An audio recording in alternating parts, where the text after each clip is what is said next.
ماریە هەورامی بۆچی دێتە سەر شەقام و خەڵک لە خۆی کۆ دەکاتەوە؟ ئایا چاو لە هونەرمەندە بیانیەکان دەکا؟ تەواوی زانیاریەکان لە کلیل میدیا. ماریە هەورامی هونەرمەندێکی کوردە و لە کوردستان دەژی و لە سلێمانی نیشتەجێیە. ماریە هەورامی ئێستا لە تەمەنی 31 ساڵیدایە. ماریە هەورامی پارساڵ گۆرانیەکی بڵاو کردەوە بە ناوی دڵەکەم باوانم. ئەم گۆرانیە بووە هۆی ناسینی ماریە هەورامی. ئەم گۆرانیە وای کرد هەوادارانی بۆ خۆی ڕابچێشێتن و کۆمەڵی خەرک لە خۆی کۆ بکاتەوە. ئەم گۆرانیە لە یوتیوب چەناڵ 24 ملیۆنی تێپەڕاندووە. شێوازی کلیپەکەی زۆر جیاواز بوو لەگەڵ هونەرمەندەکانی تر.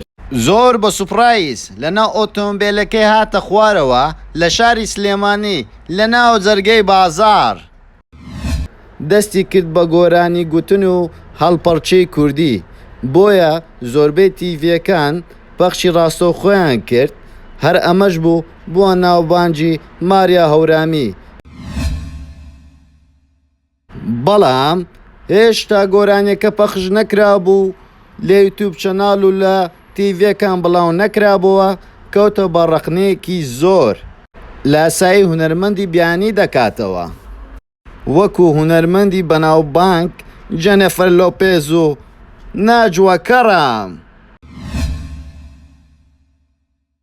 بەڵام ماریە هەورامی گوێ بە ڕەخنەکان نەدا و دووبارە دەستی کردەوە بە هەمان کلیپ، ئەم جارە لە شاری هەولێر لە ناو قەیسەری و سەرقەڵات و ناو پارکی شار کلیپەکە تۆمار دەکا و هەروەها چەند ئافرەتێکیشی لەگەڵە و کلیپەکە بەشدار بوونە. کلیپەکەی لەلایەن هونەرمەند ئاراز بۆ دەکرێ خەپەجیان بوو خۆم. دەنگۆی ئەوە هەیە پێش نەورۆز جەژنی کوردان بڵاو بێتەوە و بەم نزیکانە کلیپەکە دەخاتە سەر تیڤی و چەناڵی یوتیوب.